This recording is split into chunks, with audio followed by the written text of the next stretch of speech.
నమస్తే, welcome to prime debate. నేను బలరాం. చలిగాలులు పిల్లగాలులై విహరించే ఉడిపిలో చిచ్చు పుట్టింది.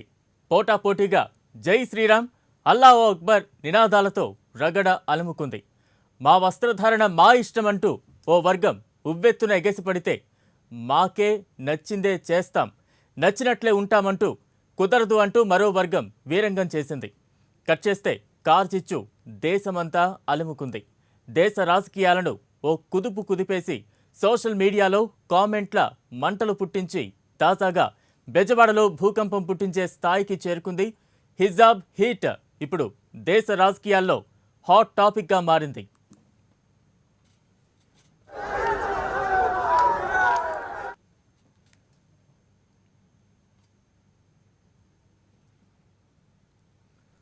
ఓ వారం రోజుల క్రితం వయా కర్ణాటక మీదుగా వచ్చిన హిజాబ్ హీట్ మెల్లగా దేశాన్ని వడగాలులై వణికిస్తోంది. యూనిఫామ్ ఉన్నప్పుడు హిజాబ్ ఎందుకనే ప్రశ్న కాస్త తొలుత రాజకీయ రంగు, వెనువెంటనే మతం మంటను పులుముకుంది. అక్కడే ఆగిపోలేదు. కర్ణాటక హైకోర్టు నుంచి సుప్రీం తలుపు తట్టింది. చీఫ్ జస్టిస్ నిరాకరణతో సర్వోన్నత న్యాయస్థానం మెట్లు దిగివచ్చింది. సోషల్ మీడియాలోనే సెన్సేషనల్గా మిగిలిపోతుందిలే అనుకున్నారు కొందరు. కానీ హిజాబ్ మంటలు తెలుగు రాష్ట్రాలను అంటుకున్నాయి. విజయవాడ ఆంధ్ర లయోలా కాలేజీలో విద్యార్థులు వర్సెస్ మేనేజ్మెంట్ ఎపిసోడ్ ఇంకా చల్లారలేదు. నివురు గప్పున నిప్పులా మారి ఎప్పుడు దహిస్తుందో చెప్పలేని దుస్థితికి తీసుకువచ్చింది.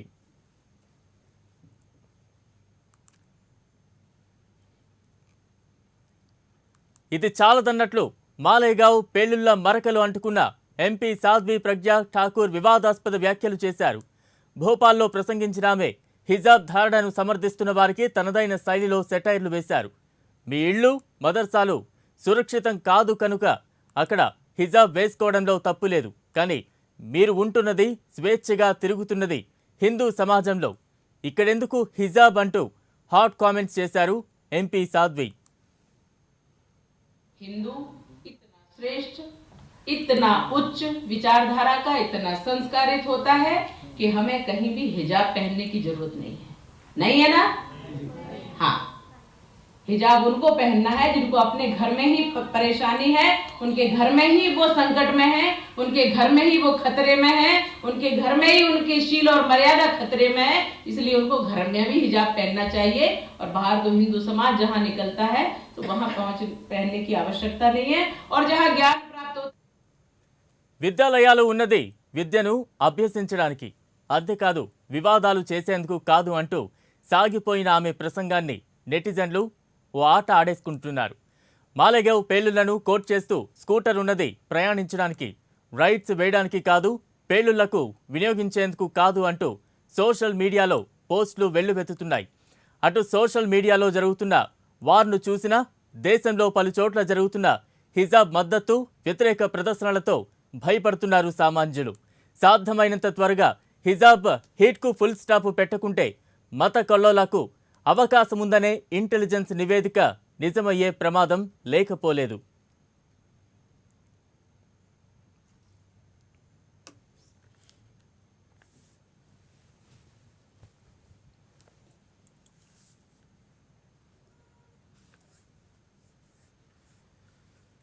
రైట్, మొత్తంగా కర్ణాటకలో మొదలైన హిజాబ్ వివాదం దేశవ్యాప్తంగా నెమ్మదిగా విస్తరిస్తున్న దాఖలాలు మనం చూస్తున్నాం.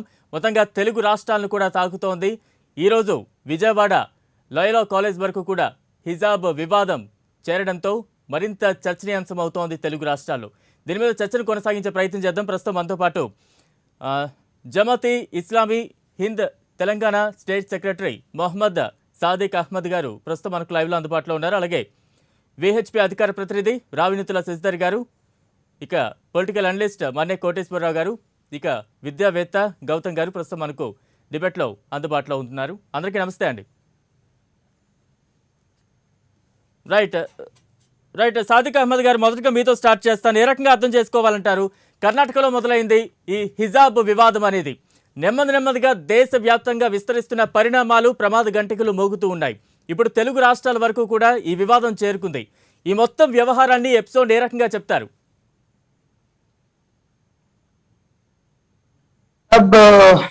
అంశం ఏదైతే ఆల్ ఆఫ్ ఎ సడన్ తెరపైకి రావడం తేవడం ఏదైతే ఉందో దాన్ని ప్యూర్ గా పొలిటికల్ యాంగిల్ నుండి చూడవలసిన అవసరం ఉందండి. Um, that to particularly Uttar Pradesh election, ఆ ఎలక్షన్స్ యాంగిల్ లోని దీన్ని ప్రముఖంగా చూడవలసిన అవసరం ఉంది. మహిళలు హిజాబ్ ఎంత ధరిస్తున్నారండి? 100 ఏళ్లుగా ముస్లిం మహిళలు దీన్ని ధరిస్తూనే ఉన్నారు. ఉమ్, ఎందుకు గత 10-12 రోజులుగా ఇది చిలువలు పలువలుగా ఈ వివాదం అనేది పైకి తీసుకురావడం జరిగింది? అంటే ఇక్కడ polarisation politics, divide and rule politics తీసుకురావడం కోసం ఈ విధమైన సెన్సిటివ్ ఇష్యూస్ ని తెరపైకి తెచ్చే ప్రయత్నం చేస్తున్నారు. ఇప్పుడు ఒక చిన్న అంశం అంటే ఎవరి మత ఆచారాలు, ఎవరి ధార్మిక వ్యవహారాలు వాళ్ళు చూసుకుంటారు. అనాదిగా 100 సంవత్సరాలుగా ఇక్కడ హిందువులు, ముస్లింలు, క్రైస్తవులు, సిక్కులు, జైనులు, బుద్ధులు, ఉమ్, ఇంకా ఎవరైతే దైవాన్ని నమ్మరో వాళ్ళు కూడా చాలా ప్రేమగా, ఆప్యాయతగా, అనురాగాలతో మన దేశంలో జీవిస్తా ఉన్నాం. ఈ అంశం కొత్త అంశమేం కాదు మనకి. ఉమ్, ముస్లింలు వారి వ్యవహారాలను, వారి మత ఆచారాలు ఏవైతే ఉన్నాయో వాటిని వాళ్ళు అవలంబిస్తారు. సిక్కులు వాళ్ళ ఆచారాలను అవలంబిస్తారు. అదేవిధంగా హిందువులు వాళ్ళ మత ఆచారాలను అవలంబిస్తారు. అవును. ముస్లింలు తమ ఆచారాలను అవలంబించడం వల్ల హిందువులకు కానీ, క్రైస్తవులకు కానీ, ఇతర మతస్థులకు కానీ వచ్చిన ఇబ్బంది ఏంటి? ఎట్ ది సేమ్ టైం హిందువులు ఏదైతే ఆచార వ్యవహారాలు చేస్తూ ఉంటారో వాళ్ళ వల్ల ముస్లింకి వచ్చిన ఇబ్బంది ఏంటండి? లేక ఇతర మతస్థులకు వచ్చిన ఇబ్బంది ఏంటి? అసలు ఒకరి మత వ్యవహారాల్లో వేరే వాళ్ళు తల దూర్చటం ఎందుకు ఉమ్, అనేది ప్రశ్న. ఎందుకు అంటే ఇక్కడ సహజంగా మనకు తెలిసే అంశం ఏంటి అంటే అక్కడ ఉత్తరప్రదేశ్ రాజకీయాలు ఏవైతే జరుగుతా ఉన్నాయో అక్కడ పరిస్థితి గడ్డు పరిస్థితి ఉంది. ఏదో ఒక రకంగా ఒక ఇష్యూను సెన్సిటైజ్ చేయాలి, చేసి పోలరైజేషన్ ప్రాక్టీస్ ని అడాప్ట్ చేయాలి. పోలరైజేషన్ వల్ల ఏం జరిగింది? ఇగో చూడండి, ముస్లింస్ కర్ణాటకలో, అక్కడ తెలంగాణలో, అక్కడ ఉత్తరప్రదేశ్ లో, ఢిల్లీలో ఏ విధమైన ర్యాలీలు చేస్తున్నారు, ఏ విధమైన వ్యవహారాన్ని చూపిస్తున్నారు. వాళ్ళని చూసి కనీసం హిందువులు ఒక ప్లాట్ఫామ్ పై రావాలి అనే నినాదం తీసుకురావడానికి బీజేపీ ఎత్తుగడగా దీన్ని చూడాలి. కానీ ఇది వివిధ మతావిలంబకుల మధ్యలో ఉన్న డిఫరెన్సెస్ ఎంత మాత్రం కాదండి. ఉమ్.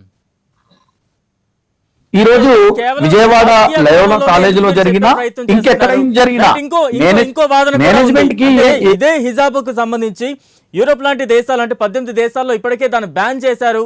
దానికి సంబంధించి అక్కడ జరిగినప్పుడు ఇక్కడ చేస్తుంటే దీన్ని ఎందుకు ఒక వివాదంగా చూస్తూ ఉన్నారు, దీన్ని ఒక రాజకీయ కోణంలో దీన్ని చెప్పే ప్రయత్నం ఎందుకు చేస్తున్నారు అనే వాదన వినిపించేవారు కూడా ఉన్నారు. అటువంటి వారికి ఎలాంటి సమాధానం చెప్తారు?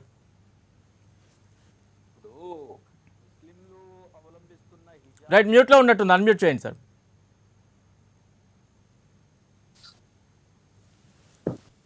అన్మ్యూట్ ఉంది కదా, రైట్ వినిపిస్తుందా? Right sir, right. ఇప్పుడు ఒకవేళ మీరంటున్నట్టు ముస్లింల హిజాబ్ ని ఒకవేళ బ్యాన్ చేయటం గాని లేక దాన్ని ఆపే ప్రయత్నం గాని చేస్తే ఇది కేవలం ముస్లింల వరకు ఆగదు కదా. రేపు సిక్కులు ఏదైతే పగడి ధరిస్తారో దాన్ని ఆపే ప్రయత్నం చేద్దామా? హిందువులు ఏదైతే మరి కాషాయ రంగు ధరిస్తారో దాన్ని కూడా ఆపే ప్రయత్నం చేద్దామా? క్రైస్తవులు ఆ లాంగ్ షర్ట్ ని ధరిస్తారు, దాన్ని ఆపే ప్రయత్నం చేద్దామా? ఎవరెవరిని ఆపుదాం? అయినా సమస్య ఏంటి అంటే దీనివల్ల ఈ లాంగ్ షర్ట్ ధరించడం వల్ల గాని, సాధ్వి దుస్తులు ధరించడం వల్ల గాని, హిజాబ్ ధరించడం వల్ల గాని వచ్చిన సమస్య లేదు. అసలు భారతదేశానికి ఉన్న సమస్యలు ఏంటి? నిరుద్యోగం ఒక సమస్య, భారతదేశ కంపెనీస్ ని ప్రైవేటైజ్ చేస్తున్నారు, అది ఒక సమస్య, మన జిడిపి భయంకరంగా పడిపోతుంది, అది ఒక సమస్య, భారతదేశంలో గ్రోత్ అండ్ డెవలప్మెంట్ ఆగిపోయింది, అది ఒక సమస్య, విభిన్న ధర్మాల మధ్య చిచ్చుపెట్టి భారతదేశాన్ని ప్రపంచ వ్యాప్తంగా అభాసుపాలు చేస్తున్నారు, అది సమస్య. ఆ సమస్యలు నేను మాట్లాడదాం. ముస్లింలు ధరించే ఆ హిజాబ్ గాని లేక ఇంకా ఇతర మతస్థుల వారు ధరించే ఆచార వ్యవహారాలు అన్నపానీయాలు ఇది అంశం కాదండి. ఎవరి జీవితాన్ని వాళ్ళు సునాయాసంగా శాంతియుతంగా బ్రహ్మాండంగా వెళ్ళ తీసుకుంటున్న ఈ పరిస్థితుల్లో ఈ ఇష్యూస్ ఎందుకండి? ఇష్యూ తీసుకొస్తే రండి, నిరుద్యోగంపై మాట్లాడదాం, మనం ప్రైవేటైజేషన్ పై మాట్లాడదాం, పావర్టీపై మాట్లాడదాం, బిలో పావర్టీ లైన్ ఎంతమంది భారతదేశంలో ఉన్నారు, వాళ్ళను ఏ విధంగా పావర్టీ లైన్ నుండి బయటికి తీసుకురాగలం, ఆ అంశం మీద మాట్లాడదాం. గ్రోత్ అండ్ డెవలప్మెంట్ ఏ విధంగా మనం సాధించగలం దాని మీద మాట్లాడదాం. ఇదేంటండి పనికి మాలిన అంశాలు కాదా ఇవి?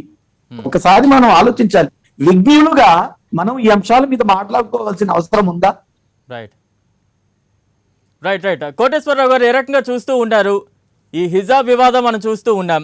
మొత్తంగా ఆ కర్ణాటకలో ఏదైతే కాలేజ్లో దీనికి సంబంధించి రగడ మొదలైనప్పుడు 6 విద్యార్థినులు దీనికి సంబంధించి పెద్ద ఎత్తున ఆందోళన కార్యక్రమాలు చేపట్టిన పరిస్థితి మనం చూస్తూ ఉన్నాం.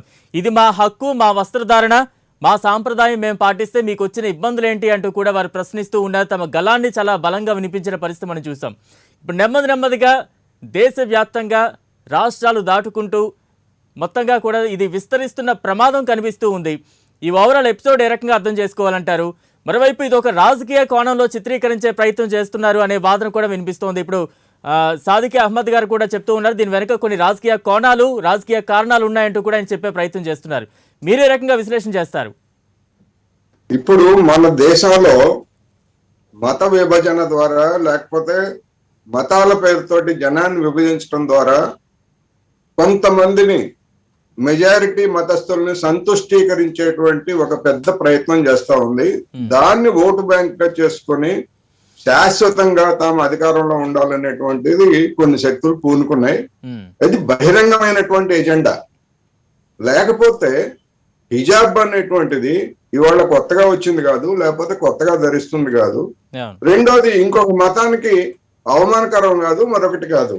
ఉదాహరణకి నాగ సాధువులు బట్టలు లేకుండా తిరుగుతుంటారు రోడ్ల మీద. మనకు అదేమీ అభ్యంతరం అనిపించదు. ఆ నాగ సాధువులకి, బట్టలు లేని నాగ సాధువులకి ఆడాళ్ళు మగాళ్ళు అందరూ కలిసి పూజలు చేస్తారు. అది మనకేమి తప్పుగా కనిపించదు. అందువల్ల ఇవన్నీ కూడా ఏంటంటే ఒక పథకం ప్రకారం, ఒక ఎజెండా ప్రకారం చేస్తున్నటువంటి లేదా ముందుకు తెస్తున్నటువంటి అంశాలు. ఎందుకని ముందుకు తెస్తున్నారంటే దేశంలో ఇవాళ హిందుత్వ పేరుతోటి చెలరేగుతున్నటువంటి శక్తులకి కేంద్రంలో కానివ్వండి, వివిధ రాష్ట్రాల్లో కానివ్వండి ఎదురు దెబ్బలు తగులుతున్నాయి. ఆ ఎదురు దెబ్బల నుంచి జనాన్ని పక్కదారి పట్టించాలంటే ఇలాంటి అనవసరమైనటువంటివి లేకపోతే ఉద్రేకాలను రెచ్చగొట్టేటువంటి అంశాలను ముందుకు తీసుకురావాలి. ఇక్కడ మనం గమనించాల్సింది ఏంటంటే దీనిలో బొమ్మ పెరుసు లాంటివి మెజారిటీ మతోన్మాదం బొమ్మ అనుకుంటే మైనారిటీ మతోన్మాదం అనేటువంటిది గొలుసు లాంటిది. ఈ రెండు కూడా, ఈ రెండు శక్తులు ముస్లింలందరినీ మతోన్మాదులను నేను అంటలేదు, అలాగని హిందువులందరినీ మతోన్మాదులను నేను అంటలా.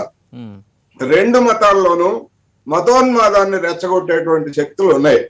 ఒకళ్ళని చూపించి ఒకళ్ళు మతోన్మాదాన్ని రెచ్చగొడుతూ మొత్తం వాతావరణాన్ని కలుషితం చేస్తున్నారు. హిజాబ్ అనేటువంటిది లేదు. ఇవాళ హిజాబ్ ముస్లిం అమ్మాయిలు గాని మహిళలు గాని తల మీద వేసుకుంటారు, లేకపోతే బురకా వేసుకుంటారు. మన ఉత్తరాదికి వెళ్తే రాజస్థాన్ కానివ్వండి, లేకపోతే ఇంకా ఇతర ఆ ప్రాంతాలకు వెళ్తే హిందూ స్త్రీలు కూడా వేసుకుంటారు కదా తల మీద. అదేమీ అభ్యంతరం కాదా మరి? ఎందుకని ఇటువంటివన్నీ కూడా ఇప్పుడు రకరకాల వేషధారణలు అనేటువంటివి భారతదేశంలో దక్షిణాదిన ఉన్నటువంటి పూజారులు అర్ధనగ్నంగా ఒక పంచగట్టుకొని అన్ని క్రతువులు చేస్తారు. మరి అదే పూజారులు ఉత్తర భారతదేశంలో ఆ విధంగా చేస్తున్నారా? చేయటం లేదు. అందుకని దేశంలో ఉన్నటువంటి కండిషన్స్, రకరకాల ఆచారాలు, ప్రభావాలు, వేషధారణలు ఎక్కడ ఒక రాష్ట్రానికి, ఒక రాష్ట్రమే కాదండి, ఆంధ్రప్రదేశ్ లోనే వివిధ ప్రాంతాల్లో మహిళల వేషధారణ అనేటువంటిది భిన్నమైనటువంటి సంప్రదాయాలతో నడుస్తా ఉంది. కొంతమంది వివాహాల్లో మంగళసూత్రం కట్టుకుంటారు, కొంతమంది మంగళసూత్రం కట్టరు. మరి ఏం చెప్తారు దానికి సమాధానం? ఇటువంటి అనేకమైనటువంటి వైవిధ్య భరితమైనటువంటి సమాజంలో హిజాబ్ అనేటువంటి దాన్ని ఒక భూతంగానో లేకపోతే మరొకటిగానో చిత్రీకరించి దానివల్ల ఏదో దేశానికి నష్టం జరుగుతుంది అనేటువంటి ఒక అభూత కల్పనలతోటి లేకపోతే మరొక పేరుతోటి చేస్తున్నటువంటిది తీవ్రంగా ఖండించాల్సినటువంటిది, గర్హనీయమైనటువంటిది. ఇటువంటి అనవసరమైనటువంటి వివాదాల ద్వారా నరేంద్ర మోడీ గారు ప్రకటించినటువంటి మేక్ ఇన్ ఇండియాని చూసి గాని లేకపోతే మేడ్ ఇన్ ఇండియాని చూసి గాని ఎవడైనా విదేశాల నుంచి మన దేశానికి వచ్చి పెట్టుబడులు పెడతాడా? ఇటువంటి అనవసరమైనటువంటి తగాదాలతో కొట్టుకునేటువంటి ఈ దేశంలో పెట్టేటువంటి పెట్టుబడులకి గ్యారంటీ ఉంటుందని బుర్రన్నాడు ఎవడైనా ఏ విదేశీ పారిశ్రామికవేత్త అయినా. అంటే కోటేశ్వరరావు గారు, అంటే మనం ఈ హిజాబ్ అనేది కాలేజీలకి స్కూల్కి వెళ్తున్నప్పుడు అదొక డ్రెస్ కోడ్ ఉంటుంది, అలాంటప్పుడు ఇవి ఎందుకు ధరిస్తారు అనే ఒక వాదన, ఒక చర్చ ఇప్పుడు నడుస్తోంది. మీరు చెప్పినట్టు నాగ సాధువులు వారి వేషధారణ చెప్పారు, వారేమి ఆ కాలేజీలకు వెళ్లి చదువుకున్న దాఖలాలు లేవు. ఆ యూనిఫామ్ తో పూజల గురించి చెప్పారు. సరే, దేవాలయాల్లో ఆ వస్త్రధారణ అలా ఉండా వాళ్ళ పిల్లలు కావచ్చు ఎవరు కావచ్చు వెళ్ళేటప్పుడు ఆ స్కూల్ యూనిఫామ్ ధరించే పద్ధతి ఉంటుంది. కొన్ని అంటే మీరు చెప్తున్నట్టుగా కొన్ని బేరీజ్ అవ్వట్లేదు. దీన్ని ఎలా అర్థం చేసుకోవాలంటారు? ఇవన్నీ ఉన్నాయి, కానీ అది నిర్ణయించాల్సింది ఎవరు? ఆర్ఎస్ఎస్, విశ్వ హిందూ పరిషత్తు, ఏపీపీ, వీళ్ళెవరు? వీళ్ళకు ఉన్నటువంటి హక్కు ఏంటి ఉండకూడదని? అవన్నీ కూడా సాంప్రదాయకంగా వస్తున్నాయి. కేరళలో ఉంది, కేరళలో విద్యార్థులు లుంగీలు కట్టుకొని వెళ్తారు. కేరళలో లుంగీలు కట్టుకొని వెళ్తారు తెలుసా మీకు? ఎందుకని? అక్కడ ఉన్నటువంటి సాంప్రదాయ ప్రకారం లుంగి కట్టుకొని వెళ్తారు. తమిళనాడులో కూడా కొన్ని ప్రాంతాల్లో ఆ విధంగా ఉన్నాయి. మరి అది యూనిఫార్మ్ అది అలా అనుకుంటే రైట్. అంటే కోటేశ్వరరావు గారు, నిజంగా సెక్యులర్ దేశం అని చెప్తూ ఉంటాం. ఇప్పుడు మీరు కూడా చెప్తుంది అదే. నిజంగా రాజ్యాంగం ఏం చెప్తా ఉంది? ఎవరి హక్కులు ఏంటి, ఎవరి హక్కులకు ఎటువంటి భద్రత ఉంది, దీని గురించి ఏం చెప్తారు క్లుప్తంగా? హిజాబ్ ధరించినంత మాత్రాన, లేకపోతే కేరళలో కుర్రాళ్ళు లుంగీలు ధరించి కాలేజీలకు వెళ్ళినంత మాత్రాన ఇతరులకు వచ్చినటువంటి ప్రమాదం ఏంటి? హిజాబ్ ధరిస్తే ఏం ప్రమాదం వచ్చింది? ఇగో ఉదాహరణకి మీరు ఈ డిస్కషన్ కి ముందు ప్రజ్ఞా సింగ్ భోపాల్ ఎంపీని చూపించారు. ఆమె క్రాఫ్ట్ చేయించుకుంది. క్రాఫ్ట్ మన సంస్కృతి. ఆడవాళ్ళు క్రాఫ్ట్ చేయించుకోవడం మన సంస్కృతి. ఆమె మళ్ళా సాధ్వీనట. ఇప్పుడు మరి ఒక సాధువు ఏమో బట్టలు వేసుకుంటాడు, ఒక సాధువు ఏమో బట్టలు తీసేస్తాడు. ఏంటి ప్రమాణం? ఏమిటి? దేనికి ప్రమాణం? వాళ్ళనే మనం గౌరవిస్తున్నాము, గౌరవించేవాళ్ళు వీళ్ళనే గౌరవిస్తున్నారు. బట్టలు లేని సాధువుల్ని పూజిస్తున్నారు, బట్టలు ఉన్న సాధువుల్ని కూడా పూజిస్తున్నారు.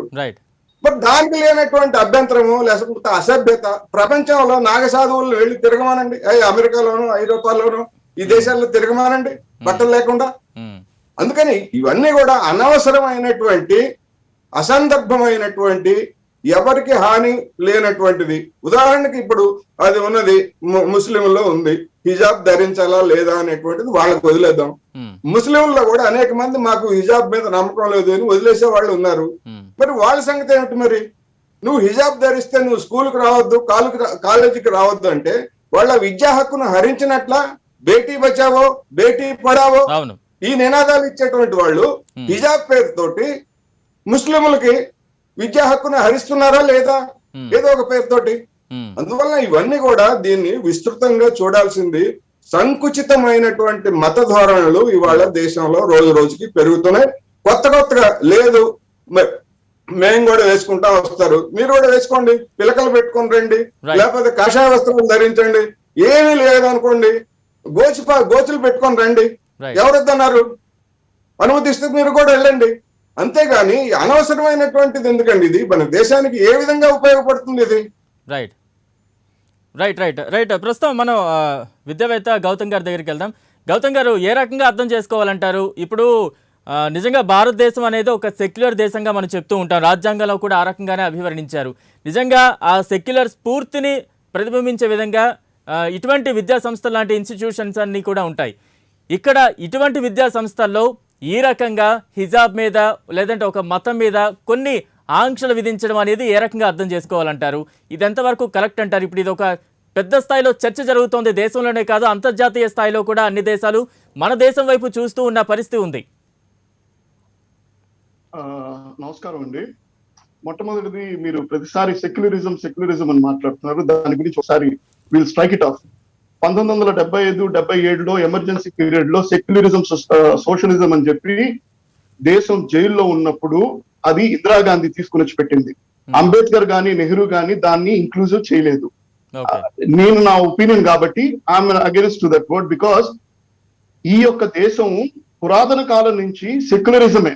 నాకు చెప్పిన చదువు గాని, నేను ఉన్న స్కూల్లో గాని, నేను క్రిస్టియన్ స్కూల్లో చదివాను, నేను క్రిస్టియన్ కాలేజీలో చదివాను, యునైటెడ్ కింగ్డమ్ లో లండన్ లో ఉన్న క్రిస్టియన్ రోమన్ క్యాథలిక్ లో కాలేజీలో చదివాను. సో నాకెక్కడ మతం గురించి నాకు ఎప్పుడు బోధించలేదు, దాన్ని తీసుకురాలేదు. నెల్లూరు జిల్లాలో ఉన్న సౌందర్య స్కూల్లో ఏ రోజు క్రైస్తవ మతం గురించి ప్రబోధించలేదు. అక్కడ ఏ ఒక్క పిల్లలు కూడా వాళ్ళ యొక్క మతాలకు సంబంధించిన హిజాబ్ గాని, బుర్కా గాని, లేదంటే మన సాఫ్రాన్ గాని, లేదంటే ఇవన్నీ గాని వేసుకొని వచ్చి నేను ఎప్పుడు చూడలేదు. ఇది నాకు మన సిస్టమ్ లో ఉండింది. కానీ ఇప్పుడు ఎక్కడి నుంచి వస్తుంది? రైట్, మన సిస్టమ్ లో లేనిది ప్రతి ఒక్కరు ఏమన్నారు, పనికి మాలిన అంశాలు. ఈ పనికి మాలిన అంశాలు ఎవరు తీసుకుని వచ్చాడు? Campus front of India. ఎవరిది organisation? Popular front of India అనే ఆర్గనైజేషన్ యొక్క స్టూడెంట్ ఆర్గనైజేషన్. సెప్టెంబర్ 2021 లో వీళ్ళు హ్యాష్ ట్యాగ్ సోషల్ మీడియా, చిన్న విషయం చెప్పినా కానీ వీళ్ళందరూ ఏంది అంటే ఎడ్యుకేషన్ ఇన్స్టిట్యూషన్ టార్గెట్ చేసుకొని వాళ్ళని మెంబర్షిప్ తీసుకొని వాళ్ళకి రాడికల్ ఇస్లామిజం బోధిస్తున్నారు. ఏమని? వీళ్ళ యొక్క క్యాంపస్ ఫ్రంట్ ఆఫ్ ఇండియా మీరు వెబ్సైట్ ఓపెన్ చేస్తే వీళ్ళ అంశాలు ఏంటి చాలా క్లియర్ గా ఉన్నాయి. సాజిద్ చెప్పిన విషయాలు ఏంది? రిటర్న్ ఆఫ్ బాబ్రీ ల్యాండ్ మా ఇష్యూ, రిజెక్ట్ ఎన్ఆర్సి సిఏఏ వీళ్ళ అంశం, హత్రా యోగి గవర్నమెంట్ కి మేము against, open letter to the Facebook Zuckerberg, మేము కశ్మీర్ 370 ఆర్టికల్ ని మేము ఒప్పుకోము, ఇండియాలో ముస్లింల మీద జీనోసైడ్ జరుగుతుంది, we're not among 31% of vote gain by Modi సర్కార్. నేను పొలిటీషియన్ కాదు, ఎడ్యుకేషన్ సిస్టమ్ ని. ఫేసిజం అనే పదం పదే పదే సాజిద్ యూజ్ చేస్తాడు. ఎందుకని? హ్యాష్ ట్యాగ్ క్యాంపెయిన్ అనేది September 21 లో స్టార్ట్ చేశాడు. మీరు చూపించిన ఆ యొక్క అమ్మాయి, అక్కడ ఉన్న అమ్మాయి పేరు చెప్పకూడదు, ఎందుకంటే ఎడ్యుకేషన్ సిస్టమ్ లో, నేను ఎడ్యుకేషన్ సిస్టమ్ లో ఉన్నాను కాబట్టి ఒక అమ్మాయిని మనం ఇచ్చేయకూడదు. అక్టోబర్ నవంబర్ లో వాళ్ళని మెంబర్షిప్ లో తీసుకొని వచ్చి ట్విట్టర్ అకౌంట్ ఓపెన్ చేయించి ఈ హిజాబ్ ఇష్యూని September 5th హిజాబ్ డేగా యూట్యూబ్ లో ఉంది, మీరు చూడండి. దీన్ని ప్రతి ఒక్క ముస్లిం పిల్లలకి ప్రబోధించి we have to fight for this, hijab is first, education is next అనే నినాదాన్ని పిఎఫ్ఐ తోటి క్యాంపస్ ఫ్రంట్ ఆఫ్ ఇండియా తీసుకొని వచ్చింది. అక్కడ మీరు ప్రతిసారి ఒకే ఒక అమ్మాయిని గురించే మీరు మాట్లాడుతున్నారు, కానీ మీరు ఎందుకు దాని వెనకాల జరిగిన ఇటువంటి సిస్టమ్ లో ఉన్న వీళ్ళ గురించి ఎందుకు మనం మాట్లాడడం లేదు?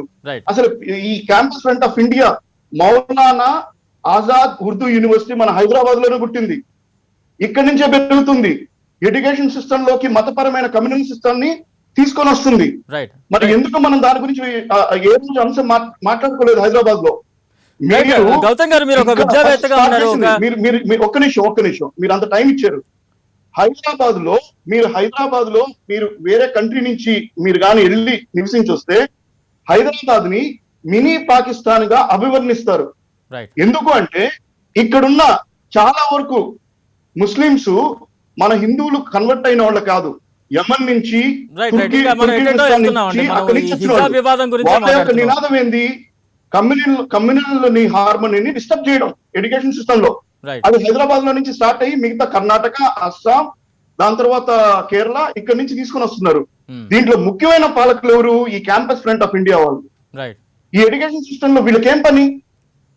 ప్రతి ఒక్క ముస్లిం సముదాయానికి సంబంధించిన ప్రతి ఒక్కరు పెద్దలు దీన్ని చాలా సీరియస్ గా తీసుకోవాలి. ఎందుకంటే విద్యార్థికి తన జీవితంలో ముందుకు ఎందుకు అడిగేయాలండి? ఒక జాబో, ఎంప్లాయ్మెంటో, ఎంటర్‌ప్రెన్యూర్‌షిప్. ఈ యొక్క భారతదేశంలో ఆర్టికల్ 25 ఇస్తున్న మన గౌరవం ఏంది? You are free enough to do whatever you want in regarding to the religious practices. Is anybody question today? Yogi Adityanand campaigning అక్కడ జరుగుతుంది, ఎలక్షన్లు వస్తున్నాయి, దే స్టార్టెడ్. ఇది ఎడ్యుకేషన్ సిస్టమ్ లో ఎందుకు తీసుకొని వస్తున్నారు? ఎందుకు తల్లిదండ్రులు దీన్ని ప్రోత్సహిస్తున్నారు? ఎక్కడ లేదు మనకి. మనం చాలా ఫ్రీగా ఉన్నాం. రైట్ రైట్ గౌతమ్ గారు, మీరు విద్యావేత్తగా ఉన్నారు. నిజంగా కాసేపు మీరు మతాలు పక్కన పెట్టి, రాజకీయాలు పక్కన పెట్టి, మీరు విద్యావేత్తగా సూటిగా చెప్పండి, హిజాబ్ స్కూల్స్ లో కాలేజీల్లో ధరించడం తప్పు అంటూ అలా వేసుకోవద్దు అంటూ కూడా ఈ వివాదం మొదలైంది కర్ణాటకలో. దీన్ని ఏ రకంగా అర్థం చేసుకోవాలంటారు? నిజంగా స్కూల్స్ లో ఇవి ధరించడం ఎంతవరకు కరెక్ట్ అంటారు, కాదంటారు? ఏ రోజు ఏ విద్యా సంస్థ కానీ మేము కానీ ఏ ఒక్క మతానికి సంబంధించిన వస్త్రాల గురించి కానీ దేని గురించి కానీ ఏ రోజు క్వశ్చన్ చేయలేదు, క్వశ్చన్ చేయము కూడా. That is not right. First thing. Second thing, very very important thing, ఇప్పుడు ఎందుకు వచ్చింది ఇదే క్వశ్చన్? ఆయన పెద్ద అన్నాడు, ఈ పిచ్చి అంశాలు ఎందుకు చేస్తున్నారు? దాని గురించి మనం మాట్లాడదాం. శశిధర్ గారి దగ్గరికి వెళ్దాం, చాలాసేపు అయింది. దాని గురించి కూడా మొత్తంగా మాట్లాడే ప్రయత్నం చేద్దాం. రైట్, రావణితుల శశిధర్ గారు నమస్తే అండి. ఏ రకంగా అర్థం చేసుకోవాలి హిజాబ్ వివాదం గురించి? రైట్, ఇందాక మనకి సాదిక్ అహ్మద్ గారు చెప్పారు, దేశంలో అనేక సమస్యలు ఉన్నాయి. నిరుద్యోగ సమస్య ఉంది, పరిశ్రమల గురించి సమస్య ఉంది. ఇన్ని సమస్యలు ఉన్నప్పుడు ఒక మతం మీద జరుగుతున్న ఈ వివాదం ఎందుకు ఇప్పుడు ఇంత తెర మీదకు వస్తోంది? ఇది రావాల్సిన అంశం ఏంటి, ఇప్పుడు అవసరం ఏంటి, దీని వెనుక ఉన్న మూలాలు ఏంటి, కారణాలు ఏంటి, ఇవన్నీ కూడా చర్చ చేపట్టే ప్రయత్నం చేస్తూ ఉన్నారు. మీరే రకంగా చెప్తారు ఈ వివాదానికి సంబంధించి? భారతదేశాన్ని ఇస్లాం రాజ్యం చేస్తామని ప్రకటించిన శక్తులు, భారతదేశంలో రాజ్యాంగం మాకొద్దు, షరియత్ చట్టాలను అమలు చేస్తామన్నటువంటి శక్తులు ఇవాళ మతాన్ని, విద్యను, రాజకీయాలను ముడిపెట్టి హిజాబ్ ఉద్యమం పేరిట దేశ విద్రోహకరమైనటువంటి కుట్రలకు పాల్పడుతున్నారు. తరగతి గదిని కేంద్రంగా చేసుకుని మళ్ళీ మత విభజన ఈ దేశంలో తీసుకురావాలని కుట్ర పన్నుతా ఉన్నారు. మొదటగా ఇది పనికి మాలినటువంటి ఉద్యమం అన్నారు కదా. ఎవరు హిజాబ్ ఉద్యమాన్ని ప్రారంభం చేసింది? ఆ 6 విద్యార్థులు అదే స్కూల్లో గతంలో ఎట్లా ఉన్నారు, ఏ విధంగా పాఠశాలకు కాలేజీకి వచ్చిండ్రు, డిసెంబర్ తర్వాత వాళ్ళ రూపాలు ఎందుకు మారినాయి, దీని మీద చర్చ పెడదాం. మస్కన్ అనేటువంటి ఒక అమ్మాయి కెమెరాలను ఎంటబెట్టుకొని, అడ్వకేట్లను ఎంతబెట్టుకొని ఎందుకు కాలేజ్ క్యాంపస్ లోకి ప్రవేశించి మతపరమైనటువంటి స్లోగన్లు ఇచ్చింది, ఎందుకు దాన్ని దేశవ్యాప్తంగా ప్రచారం చేసేసి ఇవాళ దేశవ్యాప్తంగా కళాశాల తరగతి గదుల కేంద్రంగానే మళ్ళీ మతపరమైనటువంటి విభజన తీసుకొచ్చి మళ్ళీ దేశ విభజనకు ఎందుకు కుట్రలు పన్నుతా ఉన్నారు? చాలా స్పష్టంగా దీని వెనకాల People's Front of India, SDPI, CFI కుట్రలు చాలా బహిర్గతం అవుతున్నాయి. ఇక చాలా మంది దేశంలో ముస్లిం మహిళలకు స్వేచ్ఛకేదో హక్కులకేదో భంగం కలుగుతున్నట్టు మాట్లాడుతున్నారు. అసలు మత స్వేచ్ఛ లేదంటున్నారు. ప్రపంచం లోపల 50కి పైగా ఇస్లామిక్ మతాలే దేశం యొక్క మతాలే ఇస్లాంలో ఉన్నటువంటి ఉన్నాయి. 21 పైన దేశాలు క్రిస్టియన్ మతానికి అధికారికంగా ఉన్నటువంటి దేశాలు ఉన్నాయి. చర్చ పెడదాం. ఇవాళ భారతదేశం లోపల ఏ ఇస్లామిక్ కంట్రీలో లేనంత స్వేచ్ఛగా ముస్లింలు జీవిస్తా ఉన్నారు. ఏ క్రిస్టియన్ కంట్రీలో లేనంత స్వేచ్ఛగా ఇవాళ భారతదేశంలో క్రిస్టియన్స్ జీవిస్తా ఉన్నారు. ఏది మత స్వేచ్ఛకు వచ్చినటువంటి అడ్డంకేంది? ఇవాళ ఆఫ్ఘనిస్తాన్ లోపల ముస్లిం మహిళల పరిస్థితి పైన చర్చిద్దామా? సౌదీ లోపల ముస్లిం మహిళల యొక్క పరిస్థితి చర్చిద్దామా? ఇరాన్, ఇరాక్, సిరియా లోపల పరిస్థితులను చర్చిద్దామా? మన దేశం నుంచే విడిపోయి స్వాతంత్రం పేరు మీద, మతం పేరు మీద ముక్కలు చేసుకున్నటువంటి పాకిస్తాన్, బంగ్లాదేశ్ లోపల మత స్వేచ్ఛ గురించి చర్చిద్దామా? ఇవాళ భారతదేశాన్ని ప్రపంచ వ్యాప్తంగా ఏదో జరిగిపోతుంది అన్నటువంటి ఒక భూతద్దం లోపల ఇవాళ ఒక తప్పుడు ప్రచారం జరుగుతా ఉన్నది. కోర్టుల మీద కూడా నమ్మకం లేదు వీళ్ళకు, ప్రభుత్వాల మీద నమ్మకం లేదు, వ్యవస్థల మీద నమ్మకం లేదు. కావాలని చెప్పి దేశవ్యాప్తంగా దీన్ని ఒక రచ్చ చేసి దీన్ని మతపరంగా వాడుకోవాలని చూస్తున్నది ఎవరు? ఆ శక్తులు ఎవరు? హిజాబ్ ధరించినటువంటి వ్యక్తి ఇవాళ ప్రధానమంత్రి అవుతుందని చెప్పి హైదరాబాద్ పార్లమెంట్ సభ్యులు మాట్లాడతారు. ఉన్నది రాజ్యాంగం ప్రకారం ఏం తప్పు లేదు. నేను అడుగుతున్నా ఇవాళ, నీ ఫస్ట్ సమానత్వం నీ మతంలో ఇయ్యి, హిజాబ్ ధరించినటువంటి మహిళకు నీ మతంలో సమానత్వం ఇయ్యి, రాజకీయంగా నీ పార్టీలో సమానత్వం ఇయ్యి, ప్రార్థనా స్థలాల్లో సమానత్వం ఇయ్యి. ఇవాళ ఎవరికి నీతులు చెప్తా ఉన్నారు? కాలేజీలలో, స్కూళ్లలో వందే మాత్రం బారనన్నటువంటి శక్తులు జాతీయ జెండాకు మేము వందనం చేయం, ఎక్కడ మేము ప్రార్థనాలయాలను అడుగుతలేము. కళాశాల క్యాంపస్ లో దేశ భవిష్యత్తు నిర్మాణం అయ్యేటువంటి తరగతి గదులల్లో మేము వందే మాత్రం బారనని శక్తులు అంటాయి. ఎవరు? దేశ భక్తులు అనుకోవాలన్నా, దేశ వ్యతిరేక శక్తులు అనుకోవాలన్నా? జాతీయ జెండాకు మేము నమస్కారం చేయమంటారు, ఇవాళ మేము జెండాకు వందనం చేయమంటారు, ఇవాళ హిజాబ్ ధరించి మేము మత స్వేచ్ఛ అంటారు. నిజంగా చెప్పండి, వాళ్ళ యూనిఫామ్, సివిల్ కోడ్, తరగతి గది వాతావరణం కావాలంటే, కాపాడబడాలంటే స్కూల్ కోడ్, యూనిఫామ్ కోడ్ ఉండాలన్నా వద్దా? విద్యావేత్తలు కూడా చాలా దోబుచులాడుతున్నారు ఓపెన్ గా మాట్లాడడానికి. నాకు అర్థమైతే లేదు. ఎందుకు ఏం అడ్డం వస్తుంది, ఏ సెక్యులర్ విధానం అడ్డం వస్తుందో ఇక్కడ మేము ప్రశ్నిస్తా ఉన్నాం. ఇదే విద్యార్థులు, ఇదే పాఠశాల విద్యార్థులు డిసెంబర్ ముందుకు లేనటువంటి హిజాబ్ గొడవ డిసెంబర్ తర్వాత ఎందుకు వచ్చింది, దీని వెనకాల కుట్రలేదనేటువంటి విషయం చాలా స్పష్టంగా మేము ఇవాళ అడగదలుచుకున్నాం. ఇక పెద్ద ఆయన మాట్లాడుతూ రాజకీయ శశిధర్ గారు చిన్న బ్రేక్ ఉంది, నేను మళ్ళీ మీ దగ్గరికి వస్తాను. ఒక్క నిమిషం మీరు దయచేసి నాకు అవకాశం ఇవ్వాలి. రైట్, నేను మీకే ఇస్తాను. ఒక్క నిమిషం వినాలి మీరు, లేదంటే బ్రేక్ తర్వాత నేను మాట్లాడతా. కానీ బ్రేక్ తర్వాత మీకే ఎక్కువ సమయం ఇస్తాను, ఎందుకంటే అందరి వెర్షన్ విన్నాను, మీ వెర్షన్ ఇంకా వినాల్సింది చాలా ఉంది కాబట్టి. రైట్, చిన్న బ్రేక్ తీసుకున్న బ్రేక్ తర్వాత దీని మీద చర్చను కొనసాగిద్దాం. నిజంగా హిందూ మత సంస్థలు లేదంటే బీజేపీ లాంటి పార్టీలే ఇలాంటివి రెచ్చగొడుతున్నాయంటూ కూడా ముస్లిం మత పెద్దలు లాంటి వారందరూ కూడా ఒక వాదన వినిపిస్తూ ఉన్నారు. కాదు మేం కాదు మీరే అంటూ కూడా మరో కోణం వినిపిస్తూ ఉంది. దీన్ని ఒక రాజకీయ కోణంగా తీసుకువెళ్తున్నారు, ఒక మతపరంగా దీన్ని ఒక అంశంగా చూపించే ప్రయత్నం చేస్తున్నారు. అసలు వాస్తవం ఏంటో తెలుసుకునే ప్రయత్నం చేద్దాం. Stay tuned. Right, welcome back. ప్రస్తుతం హిజాబ్ వివాదం మీద చర్చను కొనసాగిస్తూ ఉన్నాం. కర్ణాటకలో మొదలైన వివాదం తెలుగు రాష్ట్రాల వరకు కూడా తాగింది. విజయవాడ లైలో కాలేజ్ వరకు కూడా ఈ వివాదం చేరుకుంది. దీని మీద చర్చను కొనసాగిస్తూ ఉన్నాం. ప్రస్తుతం మనతో పాటు విహెచ్పి అధికార ప్రతినిధి శశిధర్ గారు మాట్లాడుతూ ఉన్నారు. శశిధర్ గారు, యూనిఫామ్ సివిల్ కోడ్ ఈ దేశంలో అవసరమైన చర్చ జరుగుతున్నటువంటి సందర్భం లోపట, దేశ ప్రజలందరికీ కూడా ఒకే చట్టం ఉండాలనేటువంటి చర్చ జరుగుతున్నటువంటి సందర్భం లోపట, నిజంగా నరేంద్ర మోడీ గారి ప్రభుత్వం ఆ దిశగా అడుగులేస్తున్నటువంటి సందర్భం లోపట కావాలని చెప్పి హిజాబ్ పేరు మీదనే ఈ దేశం లోపట కామన్ సివిల్ కోడ్ ను మేము ఒప్పుకోము అనేటువంటి ఒక సిగ్నల్స్ వ్యాప్తి చెందేలాగా ఇవాళ దేశంలో మతపరమైనటువంటి చిచ్చు రాజారని కొన్ని శక్తులు, విద్వేషపూరితమైనటువంటి శక్తులు ఈ దేశాన్ని మళ్ళీ మతం పేరు మీద విభజిస్తామని ఓపెన్ గా ప్రకటిస్తున్నటువంటి శక్తులు రేపినటువంటి ఒక వివాదమే హిజాబ్ వివాదము. ఇవాళ ఇస్లాం పెద్ద ఆయన మాట్లాడిండు, రాజకీయాలతో ముడిపెట్టి మాట్లాడింది కాబట్టి నేను ఇవాళ మాట్లాడుతున్నా. నరేంద్ర మోడీ ప్రభుత్వము ఇస్లాం లోపట మహిళల స్వేచ్ఛ గురించి ఆలోచన చేసి త్రిబుల్ తలాక్ ఉండకూడదని చెప్పి ఆలోచన చేసినటువంటి జాతీయవాద ప్రభుత్వం నరేంద్ర మోడీ గారి ప్రభుత్వం. ఇస్లామిక్ పెద్దలు మాట్లాడాలి, మత పెద్దలు ఎందుకు ఇవాళ మాట్లాడతలేరు? నిజంగా త్రిబుల్ తలాక్ పేరు మీదన ఇస్లాం లోపల మహిళల హక్కులు కాపాడబడుతున్నాయా, మహిళల హక్కులు హరించబడుతున్నాయా? ఓపెన్ చర్చ పెట్టగలుగుతారా? ఇవాళ మతాన్ని ముడిపెట్టి మహిళల యొక్క హక్కులను హరించినటువంటి వాస్తవం కాదా? ఇస్లాం షరియత్ చట్టాలను మేము అమలు చేస్తామని చెప్తున్నటువంటి శక్తులు ఇదే ఆఫ్ఘనిస్తాన్ నిన్న మొన్నటి పరిస్థితులు మనం చూసినాం. అక్కడి మహిళలు చిన్న పిల్లలను ఎయిర్పోర్ట్లకు ఇసిరేసేసి ఏ విధంగా వాళ్ళ యొక్క ప్రాణాలు కాపాడుకోవడానికి ఆహాకారాలు చేస్తామో మనం అందరం చూసినాం. ఈ షరియత్ చట్టాలు మాకు వద్దని చెప్పి ఆఫ్ఘనిస్తాన్ పరిస్థితులు గత కొన్ని వారాల క్రితమే మనం చూసినాం కదా. ఏ విధంగా మహిళలను నడి రోడ్డు మీద హత్యలు చేస్తున్నటువంటి సందర్భాలు చూసినాం కదా. ఇవాళ మహిళల యొక్క స్వేచ్ఛ గురించి మాట్లాడాలంటే అదొక చర్చ పెడదాం. చాలా మంది మేధావులు మాట్లాడుతూ ఉన్నారు మహిళల స్వేచ్ఛ గురించి, ఏదో హక్కులు ఇస్లాం మహిళలో ఇవాళ దేశంలో కూడా ముస్లిం మహిళల యొక్క స్వేచ్ఛకి ఏదో భంగం కలుగుతుంది అనేటువంటి మాట్లాడదామా, చర్చ పెడదామా? బహుభార్యత్వం కారణంగా ఇస్లాంలో మహిళలు ఏ విధంగా అనగదొక్కబడుతున్నారో మాట్లాడదామా? అన్ని మాట్లాడాలి. ఎందుకంటే విద్యకు మతానికి ముడిపెడుతున్నారు, రాజకీయాలకు మతానికి ముడిపెడుతున్నారు కాబట్టి ఇవాళ అన్ని విషయాలు చర్చకు సిద్ధమా అని నేను అడుగుతా ఉన్నాను. ఇక మాటకు వస్తే పంజాబ్ ఎన్నికలు కూడా జరుగుతున్నాయి కాబట్టి సిక్కుల గురించి దీన్ని జోడించి మాట్లాడుతూ ఉన్నారు.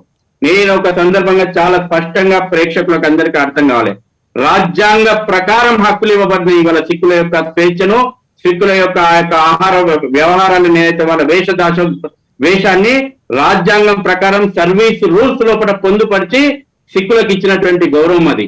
ఎందుకంటే ఈ దేశాన్ని, సంస్కృతిని కాపాడడానికి సిక్కు సమాజం చేసినటువంటి త్యాగానికి గుర్తుగా అంబేద్కర్ మహనీయుడు ఆ యొక్క సాంప్రదాయాల్ని గౌరవిస్తూ వాళ్ళకు సర్వీస్ రూల్స్ లోపల ఆ రకమైనటువంటి వెసులుబాటు కల్పించా ఉన్నాడు.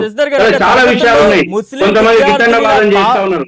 రైట్ శశిధర్ గారు, అంటే తరగతుల్లో ముస్లిం విద్యార్థుల ప్రాతినిధ్యం ఇప్పటికే చాలా తక్కువగా ఉంది. ఇలాంటి సిచ్యువేషన్ లో ఇలాంటి ఆంక్షలు విధించి వారిని మరింత చదువుకు దూరం చేయడం ఎంతవరకు సబబు అనే ప్రశ్న కూడా లేవనెత్తుతున్న దాఖలాలు ఉన్నాయి. దీనికి ఎటువంటి క్లారిటీ ఇస్తారు? విద్యకు మతాన్ని ముడిపెట్టి వాదించాలని నేను అనుకోలేదు. వాదించడం కూడా పొరపాటు. నిజంగా ఇవాళ విద్య అందరికీ సమానంగా అందాలి, ఎటువంటి వివక్షత లేకుండా విద్య అందాలి. ముస్లిం సమాజం లోపల విద్యకు చాలా మంది దూరం అయినారు. వాళ్ళందరికీ కూడా నిజంగా నాణ్యమైనటువంటి విద్య అందాలని నేను మనస్ఫూర్తిగా కోరుకుంటున్నా. కానీ వాళ్ళ హిజాబ్ పైలే హిజాబ్ బాద్మే కితాబ్ ఎక్కడికి పోతున్నాం మనం? ఇదా సంస్కరణలు కావాల్సింది? ఇదా 21వ శతాబ్దంలో మనం మాట్లాడాల్సినటువంటి స్లోగన్? ఇదా మనం సమాజానికి ఇవ్వాల్సింది? నిజంగా ఇవాళ ముస్లిం మహిళల లోపల వస్తున్నటువంటి చైతన్యాన్ని అనగదొక్కడానికే ఇవాళ కొన్ని మతోన్మాద శక్తులు ప్రయత్నం చేస్తున్నాయని నేను అంటా. ఎందుకంటున్నా అంటే చరిత్ర సాక్ష్యం దానికి. ముస్లిం మహిళల లోపల వాళ్ళు స్వేచ్ఛను కోరుకుంటున్నారు, వాళ్ళు ఎడ్యుకేషన్ కోరుకుంటున్నారు, వాళ్ళు మంచి జీవితం కోరుకుంటున్నారు, వాళ్ళు ఈ దేశం లోపల అందరూ పొందేటువంటి స్వేచ్ఛను వాళ్ళు కోరుకుంటున్నారు. దాన్ని ఎందుకు మీరు మతం పేరు మీద ఆపుతున్నారు? ఎందుకు మతం మౌఢ్యం చూపెట్టి వాళ్ళని అణగదొక్కుతున్నారు? ఇదే ఆఫ్ఘనిస్తాన్ లోపల ఏది ప్రజాస్వామ్య ప్రభుత్వం వచ్చిన తర్వాత ఇదే ముస్లిం మహిళలు కదా సంతోషాలు వ్యక్తం చేసి నృత్యాలు చేసింది. మళ్ళీ తాలిబాన్ రాజ్యం వచ్చిన తర్వాత ఇదే మహిళలు కదా ఇవాళ అక్కడ రోజుకు 10ల సంఖ్యలో మహిళా ఉద్యమకారులను చంపేస్తున్నారు కదా. ఇవాళ మతం ఆఫ్ఘనిస్తాన్ పరిస్థితులు ఎందుకు నేను చర్చిస్తా ఉన్నా భారతదేశంలో అంటే ఈ మతోన్మాద శక్తులు షరియత్ లా చేస్తా ఉంటున్నాయి. షరియత్ లా ప్రకారం ఏ విధంగా మహిళ అనగదొక్కబడుతుందో ఇవాళ నిజంగా మనం చర్చించాల్సిన అవసరం ఉంది. వాస్తవానికి ఇవాళ యూపీ ఎన్నికల గురించి ఈ వివాదం తీసుకొచ్చారని ఆ పెద్ద ఆయన మాట్లాడిండు. నేను 100% బల్లగుద్ది చెప్తా ఉన్నా, ముస్లిం మహిళలందరూ కూడా త్రిపుల్ తలాకును నిషేధించి వాళ్ళ గురించి ఆలోచన చేసినటువంటి నరేంద్ర మోడీకి బ్రహ్మరథం పడుతున్నారు. అనేక ముస్లిం మెజారిటీ కాన్స్టిట్యూషన్ నియోజకవర్గాలలో కూడా భారతీయ జనతా పార్టీని గెలిపించినటువంటి చరిత్ర ఉంది. ఇవాళ అది బుగులు పుట్టుకున్నది. అది బుగులు పుట్టుకొని ఈ రకంగా మాల లోపల ఉన్నటువంటి మహిళలందరూ కూడా నిజంగా జాతీయవాదం వైపు మళ్ళుతున్నారని చెప్పి మళ్ళీ తరగతి గది లోపల వాళ్ళందరికీ కూడా మత విష బీజాలు నాటడానికి హిజాబ్ వివాదం చెలరేగింది. మస్కన అమ్మాయి కూడా ఇంటర్వ్యూ ఇచ్చింది. ఆ అమ్మాయి కూడా చెప్పింది నాకు ఈ రకమైనటువంటి మతపరమైనటువంటి చర్చకి ఇష్టం లేదని చెప్పేసి. కావాలని ఏం తెలుసండి, ఆ పిల్లలను రెచ్చగొట్టి పంపిస్తా ఉన్నారు. రెచ్చగొట్టి ఆ పిల్లలను స్కూళ్లకు కాలేజీలకు పంపిస్తున్నారు. చదువుకోవాల్సినటువంటి సమయం లోపల, ఎగ్జామ్స్ కు ప్రిపేర్ కావాల్సినటువంటి సమయం లోపల నిజంగా ఈ యొక్క వివాదం ముస్లిం సమాజానికి మంచి చేస్తుందా, అమ్మాయిలకు చెడు చేస్తుందా? చర్చ పెట్టండి. చార్మినార్ దగ్గర చర్చ పెడతారా? నేను వస్తా. ఏ మత పెద్దలతో చర్చ పెడతారో చెప్పండి. ఇస్లాం లోపల మహిళల యొక్క స్వేచ్ఛ గురించి చర్చ పెడతారా? మేము మాట్లాడతాం విశ్వ హిందూ పరిషత్ నుంచి. ఏ ముస్లిం మత పెద్ద వచ్చి మాట్లాడతారో మాట్లాడతాం. సంస్కరణల గురించి మాట్లాడాలా? ఇవాళ తప్పకుండా ఎక్కడైతే సంస్కరణలు కావాల్సిందో అక్కడ ఖచ్చితంగా కావాల్సిందే. ఈ రోజు స్కూళ్ళ లోపల కాలేజీ లోపల అందరు స్కూల్ డ్రెస్ అర్థం ఏందండి? ఒకరు ఉన్నోళ్ళు ఉంటారు, ఒకరు లేనోళ్ళు ఉంటారు. ఎందుకు యూనిఫామ్ కోడ్ వచ్చింది? అందరి లోపల పిల్లల మనస్సు లోపల ఆ రకమైనటువంటి భేదాభిప్రాయాలు ఉండొద్దు. ఇది దేశ భవిష్యత్తు మీద ప్రభావం పడుతుంది, వాళ్ళ భవిష్యత్తు మీద ప్రభావం పడుతుంది. అందరికీ కామన్ గా ఉండాల్సినటువంటి వాతావరణం స్కూల్ డ్రెస్, అది అమల్లో ఉంది. నేను ఇంకొక మాట అంటున్నా, ఇవాళ మదర్సాలు ఉన్నాయి, అక్కడికి హిజాబ్ వేసుకొని పోతున్నారు, ఎవరికి ఆబ్జెక్షన్స్ లేవు. లేకపోతే హిందువులకు సంబంధించినటువంటి వేద పాఠశాలలు ఉన్నాయి. ఇంతకు ముందు ఒక పెద్ద ఆయన మాట్లాడినట్టు పిల్కలు పెట్టుకొని పోండి, దోతులు కట్టుకొని పోండి, అక్కడికి అట్లనే పోతున్నారు, ఎవరికేం ఆబ్జెక్షన్ లేదు. తర్వాత మతపరమైనటువంటి ప్రార్థనా స్థలాలు ఉన్నాయి. నీ మతపరమైనటువంటి ఆచారాల ప్రకారం నువ్వు మజీద్ పోతున్నావు, నా మతపరమైనటువంటి ఆచారాల కోసం నేను గుడికి పోతున్నా, క్రిస్టియన్ ఆచారాల ప్రకారం చర్చ్ పోతున్నారు. కానీ ఎక్కడైతే అందరం కలిసి జీవించాలనో ఆ ప్లేస్లలో నీకు మతతత్వం ఎందుకు? ఆ ప్లేస్ లో నీకు ఇదే సెక్యులరిజం నీకు ఎందుకు గుర్తొస్తలేదు? ఇవాళ ఇదే స్కూల్లో సెక్యులరిజం గురించి ఉపన్యాసాలు ఇచ్చేటువంటి వాళ్లకు, సెక్యులరిజం గురించి, రాజ్యాంగం గురించి ఉపన్యాసాలు ఇచ్చేటువంటి వాళ్ళని నేను అడుగుతున్నాను. ఇదే సెక్యులరిజం అందరం సమానంగా ఉండాలి తరగతి గదిలో అని ఎందుకు వస్తలేదు? అల్లాహు అక్బర్ నినాదం ముందొచ్చిందా? జై శ్రీరామ్ నినాదం ముందొచ్చిందా నేను అడుగుతున్నాను. హైకోర్టు చెప్పిన తర్వాత మీరు ఆగండి మేము చేస్తామని చెప్పిన తర్వాత ఇవాళ ఒక్క స్కూల్లో ఒక కాలేజీలో జై శ్రీరామ్ నినాదం లేదు, కాషాయ కండువలు లేవు కదా. మళ్ళీ కావాలని చెప్పి ఇవాళ కర్ణాటకలో ఎందుకు వివాదం అవుతుంది? ఇదే మళ్ళీ ఆంధ్రప్రదేశ్ కి ఎందుకు వ్యాప్తి చేస్తున్నారు? ఇదే హైదరాబాద్ చార్మినార్ దగ్గర ఎందుకు ప్రోగ్రామ్ చేస్తున్నారంటే దీని వెనుకాల పిఎఫ్ఐ, ఎస్డిపిఐ చాలా పెద్ద కుట్రలు ఉన్నాయి. తుకడే గ్యాంగుల యొక్క కుట్రలు ఉన్నాయి. పాకిస్తాన్ కుట్ర ఉంది. దీని వెనకాల దేశ విచ్ఛిన్నకర శక్తుల కుట్రలు ఉంది. ఒక్కొక్కటిగా అన్ని బయటకు వస్తున్నాయి. గతంలో మీరు సిఏఏ పేరు మీద 3 పేజీల సిఏఏ బిల్లు మీద ఎంత రాద్ధాంతం చేసిరు ఈ దేశం లోపల, ఏ విధంగా మీరు చిచ్చు పెట్టేటువంటి ప్రయత్నం చేసిరు. రైతు ఉద్యమం లోపల ఏ విధంగా విద్రోహ శక్తులు అదే విధంగా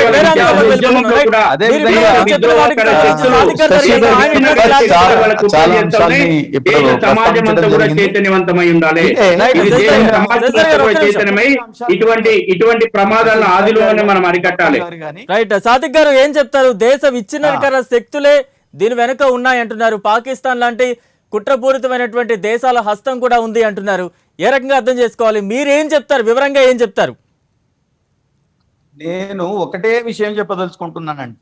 అదేంటి అంటే భారతదేశంలో ముస్లింలు ఎవరైతే ఉన్నారో వాళ్ళు తమ ప్రాణం కంటే ఎక్కువ ఈ దేశాన్ని ప్రేమించేవాళ్ళు. ఈ గడ్డపై పుట్టిన తర్వాత ఈ గడ్డ కోసం తన ప్రాణాలను సైతం తన రక్తాన్ని సైతం దారపోయటానికి సిద్ధంగా ఉన్నవాళ్ళు ముస్లింలు. భారతదేశ స్వాతంత్రం కోసం వేలు కాదు లక్షల ఉలేమాలు, వేల మంది ముస్లింలు, లక్షల మంది ముస్లింలు తమ ప్రాణాన్ని అర్పించిన వాళ్ళు ముస్లింలు. ఖచ్చితంగా ఉన్నారు. ఇండియా గేట్ పై ఏవైతే పేర్లు రాయబడి ఉన్నాయో అవి ఎవరి పేర్లు ఎక్కువ ఉన్నాయండి? అంటే దాని అర్థం ఏంటి? ఈ దేశాన్ని, ఈ దేశం కోసం తమ ప్రాణాల్ని, ఈ దేశం కోసం సర్వస్వాన్ని మరి ధారంగా అప్పళంగా ఇచ్చేవాళ్ళు భారతదేశ ముస్లింలండి. ఒక ముఖ్యమైన అంశం. రెండో అంశం ఏంటి అంటే శశిధర్ గారు చెప్పారు. అదేవిధంగా ఆ పిఎఫ్ఐ, సిఎఫ్ఐ, ఎస్డిపిఐ ఈ సంస్థలు ఉన్నాయి, అవి చేస్తున్నాయి. ఒకవేళ ఈ సంస్థలే ఆ పని చేస్తూ ఉన్నట్లయితే ఒక ముస్లింగా నేను, ఒక హిందువుగా మీరు, ఒక క్రైస్తవుడుగా, ఒక ఎడ్యుకేషనిస్ట్ గా, ఒక సోషల్ రిఫార్మర్ గా, సోషల్ యాక్టివిస్ట్ గా మన అందరం వద్దాం. దాన్ని ముక్కుతాడి వేసి దాన్ని మరి ఆ సంస్థని తన యాక్టివిటీస్ ని ప్రబలకుండా చేసే ప్రయత్నం చేద్దాం.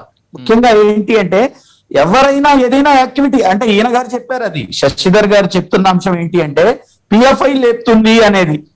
ఎవరైనా ఏ అంశాన్నైనా లేపితే దాని యొక్క ప్రయోజనం పొందే ప్రయత్నం ఉండాలి కదండి. ఈ సందర్భంలో పిఎఫ్ఐ లేపితే ఆరు నెలల క్రితం లేపేది కదా, 2 సంవత్సరాల క్రితం లేపేది కదా. ఇవాళ ఎందుకు? ఎప్పుడైతే ఉత్తరప్రదేశ్ ఎన్నికలు, రాబోయే జనరల్ ఎలక్షన్స్ ఎప్పుడైతే ఉన్నాయో ఈ అంశాన్ని అది లేపుతుంది అనటం, మరి నేనైతే వ్యక్తిగతంగా ఆయన గారి విషయంతో, ఆయన చెప్పిన విషయంతో ఏకీభవించాను. అయితే ఎట్ ది సేమ్ టైం దేశాన్ని విభజించే శక్తులు, విచ్ఛిన్నకర శక్తులు ఏ ధర్మంలో ఉన్నా, ఏ కులంలో ఉన్నా ఎవరైనా వాళ్ళు కఠినంగా శిక్షిద్దాం, కఠినంగా వాళ్ళకు వ్యతిరేకంగా పోరాడదాం, వారికి స్థానం లేకుండా భారతదేశంలో చేద్దాం. ఇది ఒక అంశం అండి. రెండో అంశం హిజాబ్ అంశానికి సంబంధించి మరి ఇద్దరు పెద్దలు గౌతమ్ గారు అదేవిధంగా శశిధర్ గారు కూడా ఒక విషయం మంచి చెప్పారండి. అదేంటంటే ముస్లిం మహిళలకు, ముస్లిం మరి విద్యార్థులకు సమానంగా అందరితో పాటు విద్య లభించాలి, లభించేటట్లు మనందరం చేయటం అనే విషయం ఏదైతే ఉందో అది చాలా సంతోషకరమైన అంశం. రెండో అంశం ఏంటి అంటే ఇవాళ అంశం ఏదైతే లేపారో నా పర్సనల్ అభిప్రాయం ఏంటంటే ఎవరైతే ఈ అంశాన్ని లేపారో లేక దీన్ని ఇంకా ప్రొలాంగ్ చేస్తూ ముందుకు తీసుకెళ్తున్నారో పొలిటికల్ యాంగిల్లోనే దీన్ని మనం చూడవలసిన అవసరం ఉంది. దేశభక్తి విషయాన్ని, ముస్కాన్ అంశాన్ని, జెండాకు వందనం చేసే అంశాలని చాలా లేపారు. ఇప్పుడే జెండాను వందనం చేసే విషయంలో ఎంత మాత్రం ఎవరికి ఆబ్జెక్షన్ లేదండి. ఆబ్జెక్షన్ ఉన్నది కేవలం వందే మాతరం ఏదైతే మన గేయం ఉందో ఆ అంశంలో. అది ఎందుకండి? రైట్ రైట్ నిజంగా ఈ వివాదానికి సంబంధించి రైట్ మీరు చెప్తూ ఉన్నారు బీజేపీ లాంటి పార్టీలే దీని వెనక ఉన్నాయంటూ మీరు చెప్తూ ఉన్నారు. హిందూ సంస్థలు లాంటివి ఇటువంటి కుట్ర కోణంలో పాల్గొంటున్నాయి అంటూ మీరు చెప్పే ప్రయత్నం చేస్తున్నారు. రాజకీయ కోణంలో లబ్ధి పొందేందుకే చేస్తున్న ప్రయత్నంగా మీరు చెప్తూ ఉన్నారు. అదే వాదన శశిధర్ గారు కూడా వినిపిస్తూ ఉన్నారు. నిజంగా ఈ వాదోపవాదాలు ఎలాగే సాగుతూ ఉన్నాయి. దీనికి పరిష్కారం ఇంక ఉండద్దా అనే ప్రశ్న కూడా సందర్భం లేదు కదా. ఇప్పుడు పిఎఫ్ఐ కానీ ఇంకా ముస్లింలు ఎవరైనా లేపితే దాని వల్ల ప్రయోజనం పొందే అవకాశం లేదు కదా. ఇప్పుడు అంశమే లేదు కదా, అలాంటి వాతావరణం లేదు కదా. వాతావరణం ఎవరికి ఉంది? ఎన్నికల వాతావరణం ఎవరి ముందైతే ఉందో వాళ్ళు దాని ద్వారా ప్రయోజనం చేసే ప్రయత్నంలో భాగంగానే దీన్ని చూడాలి అని నేను అనుకుంటున్నాను. రైట్ శశిధర్ గారు, శశిధర్ గారు మ్యూట్ లో ఉన్నారు. బలరాం గారు రైట్ కోటేశ్వర గారు నేను వస్తాను మీ దగ్గరికి వస్తాను. శశిధర్ గారు మీరు మ్యూట్ లో ఉంది. ఎన్నికలు వస్తుంటాయి, పోతుంటాయి, ప్రభుత్వాలు మారుతుంటాయి. ప్రజాస్వామ్యం గొప్పదైనటువంటి ప్రజాస్వామ్యం మన దగ్గర ఉంది. ప్రజలు ఎవరికి ఓట్లేస్తే వాళ్ళు అధికారంలోకి వస్తుంటారు. అనేక అంశాలు ఉంటాయి. నేను ఒక్కటే చెప్తా ఉన్నాను, తరగతి గదిలోకి మత విద్వేషాలు, మతోన్మాదాన్ని తీసుకురాకండి దేశ భవిష్యత్తు దృష్ట్యా. ఇది మాత్రం నేను అందరికీ ఇదే విషయం చెప్పదలుచుకున్నాను. నమస్కారం. Right right right right Koteswararao గారు, ఏ రకంగా అర్థం చేసుకోవాలంటారు? వాదోపవాదాలు ఇప్పుడు మనం విన్నాం. నిజంగా ఇది ఎంతసేపు అయినా చర్చ సాగుతూ ఉంటుందో, ఒకరి మీద ఒకరు నెపరం వేసుకుంటూ కూడా ఇది మరింత రచ్చకు తీసుకువెళ్లే ప్రయత్నాలే ఇరు వర్గాల మధ్యలో జరుగుతున్న దృశ్యాన్ని మనం చూస్తూ ఉన్నాం. గతంలో కూడా ఇటువంటి దాఖలాలే కనిపించాయి. ప్రస్తుతం ఇటువంటి సమస్యలకు పరిష్కారం కావాలి అంటే ఏం చేయాలంటారు? దేశంలో ఉన్నటువంటి రాజకీయ పార్టీల పాత్ర ఏ రకంగా ఉండాలంటారు? అవి వ్యవహరిస్తున్న విధానం ఏ రకంగా ఉంది? ఎటువంటి పాత్ర వహించాలంటారు? మరోవైపు ఇరు మతాలకు సంబంధించిన పెద్దల పాత్ర ఏ రకంగా ఉండాలి? విద్యార్థుల్లో ఎటువంటి ఆలోచన దృక్కోణం కల్పించాలంటారు ఇటువంటి సిచ్యువేషన్ లో? మనకి దీన్ని ఏదో తాత్కాలికమైనటువంటి ఒక కోణం నుంచో లేకపోతే తాత్కాలిక పరిణామాల నుంచో చూడకూడదు. విద్యాలయాల్లో మతాన్ని చొప్పించకూడదని చెప్తున్నటువంటి పెద్దలు వినాయక విగ్రహాలను తీసుకొచ్చి లేకపోతే దుర్గామాత విగ్రహాలను తీసుకొచ్చి పూజలకు పెట్టి వివాదం సృష్టించినటువంటి పెద్ద మనుషులు ఎవరు? వాళ్ళ వెనకాల ఉన్నటువంటి వాళ్ళు ఎవరు? అందుకని ఇవాళ దేశంలో పిఎఫ్ఐని లేకపోతే ఎస్డిపిఐని ఎవరు సమర్థించరు. వాళ్ళు ఒక విధమైనటువంటి తప్పుడు వెళ్తూ ఉన్నారు. వాళ్ళు ఎంత తప్పుడు పద్ధతుల్లో వెళ్తున్నారో, హిందుత్వ ఈ దేశంలో హిందుత్వను స్థాపించాలి, హిందూ రాజ్యాన్ని స్థాపించాలని చెప్పేసి వీళ్ళు పుట్టక ముందే పుట్టినటువంటి ఆర్ఎస్ఎస్ చెప్పింది. దాని ఎజెండా ప్రకారం అనేకమైనటువంటి జరుగుతున్నాయి. వందే మాత్రం ఇవాళ వివాదం కాదు, ఎప్పటి నుంచో వివాదం ఉంది. అందుకనే దాన్ని వందే మాత్రం పక్కన పెట్టేసి జనగణ మనం పెట్టారు. జనగణ మనం ఎవడైనా పాడనంటే ఒకటి. రెండోది, ఈ జనగణ మన గాని లేకపోతే ఈ భారత జాతీయ జెండాను గాని ఆర్ఎస్ఎస్ అసలు గుర్తించిందా? స్వాతంత్రం వచ్చినప్పుడు నిన్నగాక మొన్నటి నుంచి గుర్తించి దాని మీద జెండాలు, ఆఫీస్ మీద జెండాలు ఎగరేసుకుంటున్నారు వాళ్ళు. అందుకని ఇవన్నీ కూడా ఎవరో ఒకవైపు నుంచే కాకుండా రెండు వైపుల నుంచి చూడాలి. ఇది రెండు వైపులా ఉన్నటువంటి మతశక్తులు. నేను మొదటే చెప్పాను, పిఎఫ్ఐ కానీ లేకపోతే ఎస్డిపిఐ కానీ ఇది మైనారిటీ మతోన్మాదాన్ని రెచ్చగొడతా ఉంటే, విశ్వ హిందూ పరిషత్ కానీ ఆర్ఎస్ఎస్ కానీ లేకపోతే ఈ తరహా ఉన్నటువంటి వాళ్ళందరూ కూడా మెజారిటీ మతాన్ని రెచ్చగొడుతున్నారు. దానిలో జనం బలైపోతున్నారు. ఈ ఎజెండాను ఈ రెండు శక్తులు ఎప్పుడైతే మానుకుంటాయో అప్పుడే. అందుకని పెద్దలు, విద్యారంగంలో ఉన్నటువంటి పెద్దలు మరి విద్యా సంస్థల్లో వినాయక విగ్రహాలను పెట్టినప్పుడు లేకపోతే దుర్గామాత విగ్రహాలను పెట్టి వివాదాలను సృష్టించినప్పుడు అప్పుడు ఏమయ్యారు? మరి అప్పుడేం మతం గుర్తురాలేదా? లేకపోతే విద్యాలయాల్లో మతాన్ని జొప్పించకూడదనేటువంటి గుర్తురాలేదా? అందుకని ఇటువంటివన్నీ కూడా మనం చర్చలు పెడితే 100 ఉన్నాయి మనం చెప్పుకోవడానికి. ఇది ఒక పథకం ప్రకారం జరుగుతున్నటువంటి ఒక కుట్ర. దీనికి ఉత్తరప్రదేశ్ రాజకీయాలు ఉన్నాయి, ఇంకా కేంద్ర రాజకీయాలు ఉన్నాయి, నరేంద్ర మోడీ రాజకీయాలు ఉన్నాయి, అన్నీ ఉన్నాయి. ఒక మతాన్ని, ఒక మత శక్తిని అడ్డు పెట్టుకుని మరొక మత శక్తి తమ యొక్క తప్పుడు ఒక సామాన్యుల్లో ఒక భయాన్ని అయితే కల్పిస్తూ ఉంది. ఇటువంటి వివాదాలు జరగకుండా ఉండాలంటే, లేదంటే ప్రస్తుతం వివాదం పరిష్కారం కావాలంటే ఎటువంటి చక్కటి పరిష్కారం కావాలంటారు? మీరేంటి కోరుకుంటూ ఉన్నారు? నేను ఒకటే చెప్తున్నా, ధర్మ సంసద్ పేరుతోటి ఉత్తరాఖండ్ లో సమావేశం జరిపినటువంటి పెద్దలు ముస్లింలను ఊచకోత కోయాలని చెప్పేసి బహిరంగంగా పిలిపిస్తే ఈ దేశంలో ఉన్నటువంటి ప్రధానమంత్రి గాని లేకపోతే ప్రభుత్వం గాని ఇది తప్పు అని ఖండించినటువంటి పాపాన పోలేదు. అటువంటి వాళ్ళ మీద ఏ చర్య తీసుకున్నారు ఇంతవరకు? అటువంటి శక్తులందరినీ వదిలేసి హిజాబ్ పెట్టుకున్న వాళ్ళని పట్టుకొని హిజాబ్ తో దేశానికి ముప్పు వస్తుంది, అది ముప్పు వస్తుంది, ఇది ముప్పు వస్తుంది అని చెప్తే నమ్మేటువంటి అమాయకులు ఎవరున్నారు వాళ్ళ దేశంలో? మరి ధర్మ సంసద్ పేరుతో అధర్మపరమైనటువంటి ఉపన్యాసాలు చేసినటువంటి వాళ్ళ మీద ఏ చర్య తీసుకున్నారు? మొత్తం ఊచకోత కోసాలని బహిరంగంగా పిలిపించారు కదా. దాన్ని ఏమంటాం మనం? ఎస్డిపిఐ తప్పే, నేను కాదట్లే, ఎస్డిపిఐ నేను సమర్థించను, లేకపోతే ఏ సెక్యులర్ ముస్లిం కానీ లేకపోతే లౌకిక భావాలు కలిగినటువంటి ఏ ముస్లిం కూడా సమర్థించడం. అదే విధంగా ఆర్ఎస్ఎస్ లేకపోతే విశ్వ హిందూ పరిషత్ ఇటువంటి వాళ్ళు చేసే వాటిని కూడా ఎవరు సమర్థించరు. మరి దీని వాళ్ళ సంగతి ఏంటి? ప్రభుత్వంలో ఉన్నటువంటి వాళ్ళు ఏం చేస్తున్నారు? ఇటువంటి దేశంలో ఈ విధమైనటువంటి శక్తుల్ని పరోక్షంగా ప్రోత్సహిస్తున్నారా, నిరుత్సాహపరుస్తున్నారా? ఇంతవరకు ప్రధానమంత్రి ఎందుకు ఖండించడు ఆ ఉపన్యాసాలని? ఇది ఏమైనా చిన్న విషయం? అది దేశవ్యాప్తంగా ప్రపంచవ్యాప్తంగా భారతదేశ పరువు గంగలో కలిసింది. ఈ విధమైనటువంటి మత శక్తులు ఈ భారతదేశంలో ఉన్నాయి అని. అందుకని ఇవన్నీ కూడా ఒక పథకం ప్రకారం జరుగుతున్నవే. ఇవన్నీ వీటి రకాల మెజారిటీ మత శక్తులు ఉన్నాయి, దాన్ని ఆధారంగా చేసుకుని మైనారిటీ మత శక్తులు కూడా ఉన్నాయి. మధ్యలో బలవుతున్నటువంటిది మెజారిటీ మతంలో ఉన్నటువంటి వాళ్ళు బయలవుతున్నారు, మైనారిటీ మతంలో ఉన్నటువంటి వాళ్ళు కూడా బయలవుతున్నారు. ఇటువంటి రాజకీయాలని జనం, అది మైనారిటీ అయినా మెజారిటీ అయినా, జనం చెక్ పెట్టినప్పుడే వీళ్ళు మానుకుంటారు తప్ప లేకపోతే ఇంకా రెచ్చిపోయేటువంటి అవకాశాలు ఉన్నాయనేది నా అభిప్రాయం.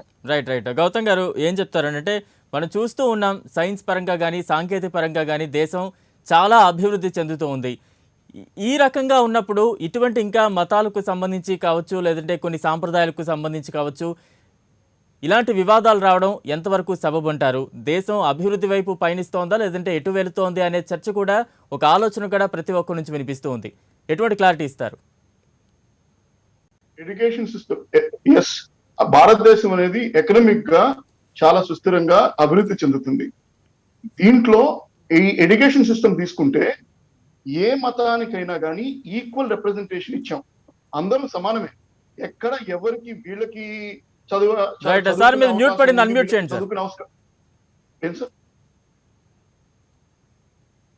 హలో, వినపడుతుందా? ఎక్కడ మన భారతదేశంలో కానీ చదువుకి ఆంక్షలు లేవు, ఎవరైనా చదువుకోవచ్చు. అవునా? రెండు రాష్ట్రాలు తీసుకుంటాం, ఆంధ్రప్రదేశ్, తెలంగాణ. మైనారిటీ విద్యా స్కూల్స్ పెట్టారు. ఈ మైనారిటీ స్కూల్స్ లో గొప్ప విషయం ఏంటి అంటే, అత్యధికంగా ముస్లిం యువతని చదువుకోవడానికి తల్లిదండ్రులు పంపిస్తున్నారు. సో దానికి అర్థమైంది, అల్లా చెప్పినట్టుగా జన్నత్ అనేది అమ్మ కాళ్ళ దగ్గర ఉంది అనేది ఆ సంస్కృతి ఇస్లాంది. అటువంటిది ఈ కమ్యూనల్ సిస్టమ్ లోకి మనల్ని నెట్టి డివిజన్ అనేది చేసి వీళ్ళని ప్రోగ్రెసివ్ సిస్టమ్ లోకి తీసుకురాకుండా చేయడానికి కొన్ని శక్తులు ప్రయత్నిస్తున్నాయి ఎడ్యుకేషన్ సిస్టమ్ లోకి. దయచేసి నేను విద్యార్థులకు చెప్పేది ఏంటి అంటే, ఇంకోటి ఏంటంటే విద్యా సంస్థల్లో కూడా మనం చరిత్రని తీసేసాం. మన భారత సంస్కృతి గురించి మనం ఎక్కడ చరిత్ర పుస్తకాల్లో కరెక్ట్ అయిన చరిత్రను తీసుకుని వచ్చి చెప్పట్లేదు. అల్బరూని అనే ఆయన గజనీ మహమ్మద్ తోటి వచ్చి మన సంస్కృతి గురించి చెప్పిన తర్వాత ఎవరైనా కానీ అల్బరూని గురించి ఆయన ఏం చెప్పాడు, ఆయన యొక్క భారత చరిత్ర గురించి ఏం చెప్పాడు, ఇక్కడ ఒక సంస్కృతి గురించి ఏం చెప్పాడు అని చెప్పి మద్రాసాలో కానీ లేదంటే అక్కడ ఉన్న మతపరమైన ఆ యొక్క సంస్థల్లో కానీ ఒకసారి చెప్పండి. ఎవరు విద్వేషాలు ఉండవు. ఎందుకంటే ఈ దేశంలో విద్యార్థులు ఉన్నంత శక్తి వేరే ఎవరికి లేదు. We're going to be the youngest nation in the world. This is the problem for everybody. మీరు ఎవరు అన్నారు ఇది పొలిటికల్ సిస్టమ్ కాదు అని, కానీ మా విద్యా సంస్థల్లో కానీ మా విద్యార్థుల్లో కానీ ఈ క్యాంపస్ ఫ్రంట్ ఆఫ్ ఇండియా అనేది విషపూరితమైన ఈ యొక్క అంశాలతోటి విద్యార్థుల లోపలికి ఈ యొక్క విషయాన్ని సృష్టిస్తుంది. దయచేసి నా యొక్క విన్నపం వచ్చి, ఎవరికి ఎటువంటి ప్రాబ్లం లేదు, ఏ ముస్లిం యువతకు కానీ లేదంటే ఎవరికైనా మతపరమైన కానీ ఎవరికి ఇబ్బందులు లేవు. దయచేసి తల్లిదండ్రులు వాళ్ళకి చెప్పాల్సింది ఏంటి అంటే, ఇటువంటి సంస్థల్లోకి మీరు మెంబర్షిప్ తీసుకోవద్దు. మీరు ఈ యొక్క కమ్యూనిటీ డివిజన్ చేస్తుంది. మేము కూడా కౌన్సిలింగ్ చేస్తున్నాం విద్యార్థులకు. ఎందుకంటే విద్యార్థి యొక్క భవిష్యత్తు మతమా లేదంటే విద్య అనే దీంట్లోకి సందిగ్ధంలోకి తీసుకుని వెళ్తున్నాం. పొలిటిక్స్ పక్కన పెట్టేసేయండి. ఈ రోజు బీజేపీ ఉంటది, రేపు కాంగ్రెస్ ఉంటది, లేదంటే వేరే పార్టీ వస్తుంది. We're not interested. విద్యా సంస్థల్లోకి పొలిటిసైజేషన్, మతం, ఈ రెండు ఎందుకు వస్తుంది, అది ఎందుకు తీసుకొని వస్తున్నారు? తల్లిదండ్రుల దగ్గర నుంచి తీసుకురావాలి. అది కౌన్సిలింగ్ చేయాలి. కౌన్సిలింగ్ చేసినప్పుడు విద్య ముఖ్యం అని చెప్పాలి. నేను కూడా చెప్పేది వాళ్ళకి అదే. చాలా పురోగతి చెందుతుంది. ముఖ్యంగా ప్రతి ఒక్క కల్చర్ లో గాని మతంలో గాని ఒక ఆడపిల్లను గాని లేదంటే ఒక ఉమెన్ గాని ఎడ్యుకేట్ చేసామంటే అక్కడ ఒక్క అమ్మాయి it can change the 20 peoples representation. That is very important. Right. Sadiq గారు, ఫైనల్ గా ఏం చెప్తారు? ఇటువంటి వివాదాల్లో తలదూరుస్తున్న విద్యార్థులకు మరీ ముఖ్యంగా ఎటువంటి మెసేజ్ ఇవ్వాలనుకుంటున్నారు? మతాలకు అతీతంగా అందరి విద్యార్థులకు ఎటువంటి మెసేజ్ ఇవ్వాలనుకుంటున్నారు? విద్యార్థులందరికీ సహజంగా భారతదేశీయులైన మనందరం విజ్ఞులైన అందరం రైట్ ఏదైతే సందేశాన్ని ఇవ్వగలమో అదే సందేశాన్ని ఇస్తానండి. ఆ సందేశం ఏంటి? భారతదేశం యూనిటీ ఇన్ డైవర్సిటీ కలిగిన దేశం. అదే మన శక్తి, అదే మన బలం. ప్లూరాలిటీ మన యొక్క ఐడెంటిటీ. అది దాన్ని మనం రిస్టోర్ చేసే ప్రయత్నం చేద్దాం. హిందువులు, ముస్లింలు, క్రైస్తవులు అందరూ హిందూ ముస్లిం భాయి భాయి అనే సంస్కృతిని డెవలప్ చేసి ముందుకు తీసుకెళ్లే ప్రయత్నం చేద్దాం. విద్యార్థులందరూ ఒకరి పక్క ఒకరు కూర్చొని శాంతియుతంగా, సహనంగా, సుహృద్భావంతో, సోదరభావంతో మన యొక్క విద్యను కొనసాగించాలని నేను విద్యార్థులను కోరుతాను. At the same time political and social leaders కూడా చెప్పదలుచుకుంటున్న అంశం ఏంటి అంటే, మనం అంటే భారతదేశంలో మతపరమైన ఆలోచనలు, భావాలు సమాజానికి భ్రష్టు పట్టించే స్థితికి చేరినప్పటికీ ప్రభుత్వ పరంగా కానీ సోషల్ లెవెల్లో కానీ చేయవలసిన డ్యామేజ్ రిపేర్ సిస్టమ్ ఏదైతే ఉందో అది మనం చేయకపోవడం. ఒక ప్రపోజల్ ఇస్తాను. అదేంటంటే, మనం ఎక్కడైతే జీవిస్తూ ఉన్నామో మన హ్యాబిటేషన్స్ లో మనం ఒక సద్భావన ఫోరం ఏర్పాటు చేద్దాం. ఆ సద్భావన ఫోరంలో హిందువులు, ముస్లింలు, క్రైస్తవులు, మహిళలు, పురుషులు, విద్యార్థులు అందరూ కలిసి ఆ సమాజ బాగు కోసం ప్రయత్నం చేసే ప్రయత్నం ధార్మిక నాయకులు కూడా పాల్గొన్నందుకు సాదిక్ అహ్మద్ గారికి, అలాగే మనీ కోటేశ్వరరావు గారికి, అలాగే గౌతమ్ గారికి, ఇక రావినీతుల శశిధర్ గారికి. ఇది ఇవాల్టి ప్రైమ్ డిబేట్. చూస్తూనే ఉండండి ప్రైమ్ 9 న్యూస్.